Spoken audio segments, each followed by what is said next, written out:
السلام علیکم ورحمت الله وبرکاته. امید لرم چې تاسو به راته روغ او جوړ شئ. زه میراج الدین شینواری یو ځل بیا له میراج خان ټیکنیکل یوټیوب چینل طرف ستاسو په خدمت کې یم.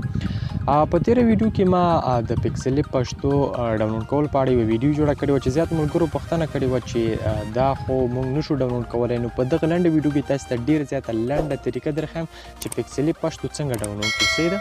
نو ګوره دوستانو، دغه یو ورور پوښتنه کړې وه چې کله موږ ټیلیګرام ته لاړ شو، هلته کلیک وکړو، نو هلته بیا د پښتو پکسلاب نه وي.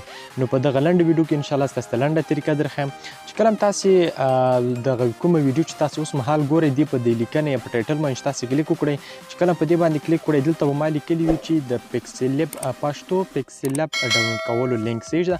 په دې لینک باندې به تاسې کلیک وکړئ.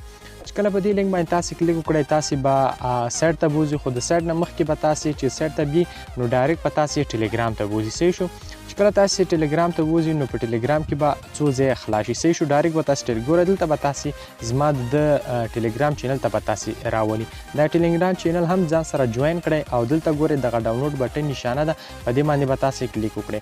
صحیح ده؟ چې کله هم کلیک وکړو ګورئ دغه 30 MB پکسلاب پښتو دی، دا به موږ او تاسې سره ډاونلوډ شي. لږ صبر ورته وکړئ تر څو دغه پکسلاب چې موږ او تاسې سره ګورئ دلته ډاونلوډ شروع شو.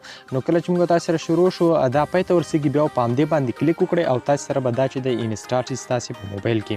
نو ځینو کومو ملګرو چې پوښتنه کړې وه چې پکسلاب پښتو څنګه ډاونلوډ کولی شو، که بیا هم چا د دې لینک له لارې نشو راتللی نو زما چینل ته دې راشي. ګورئ دلته چینل ته چې تاسې راغلی، میراج خان ټیکنیکل چینل ته راغلی، زما چینل ته راغلی، دلته چینل ته چې تاسې راشئ، دلته بره اباوټ لیکل شوی دی، اباوټ باندې به تاسې کلیک وکړئ. کله په دې باندې کلیک وکړئ، دلته ما لیکلي چې مای ټیلیګرام چینل، تاسې به په دې شنه خط باندې به تاسې کلیک وکړئ. چې کله په دې باندې کلیک وکړو، تاسې ته به زما ټیلیګرام چینل چې دی خلاص شي، په دې باندې به تاسې کلیک وکړئ. نو دلته به تاسې لږ صبر ورته وکړئ تر څو ټیلیګرام چینل چې دی موږ تاسې ته خلاص شي.